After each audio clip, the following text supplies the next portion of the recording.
L'Agence pour la prévention et la lutte contre la traite des personnes en collaboration avec l'ONUDIC a organisé à Lubumbashi ce lundi une formation sur la collecte des données relatives à la traite des personnes et le trafic illicite des migrants dans le système de la SADC. Formation à l'intention des magistrats de parquet de grande instance, des avocats, de la société civile ainsi que de la police criminelle. Reportage Jean-Jacques Lukumwena.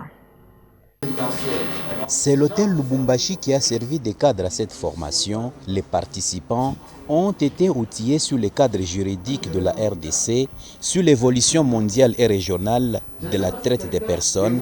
Les participants ont été aussi éclairés sur la différence de la traite et le trafic illicite des migrants. À l'issue de la séance du jour, le coordonnateur adjoint en charge des questions administratives et financières de l'APLTP a donné le sens de cette collecte.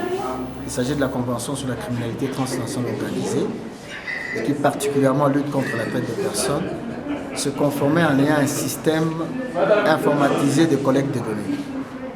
Et dans le cadre régional de la SADC, ce système a déjà été développé, mais uniquement pour les pays anglophones, qui, comme vous le savez, ont un système juridique différent des pays francophones. Et la RDC, peut-être avec le Madagascar, seront parmi les premiers pays à intégrer ce système de la SADC. Il a aussi placé un mot sur la lutte contre la traite des personnes. Nous avons des magistrats, tant du siège que du parquet, nous avons des avocats, des activistes des droits de l'homme. C'est-à-dire, ensemble, on réfléchit sur la situation de dénoncer d'abord le cas de traite des personnes, qui, pour la plupart des cas, à travers nos régions, à travers les espaces où nous vivons, sont plus ou moins acceptés en raison de la crise. Donc, même s'il y a crise, mais nous devons absolument bannir le silence, donc en dénonçant ces cas de traite des personnes, surtout en ce qui concerne les enfants.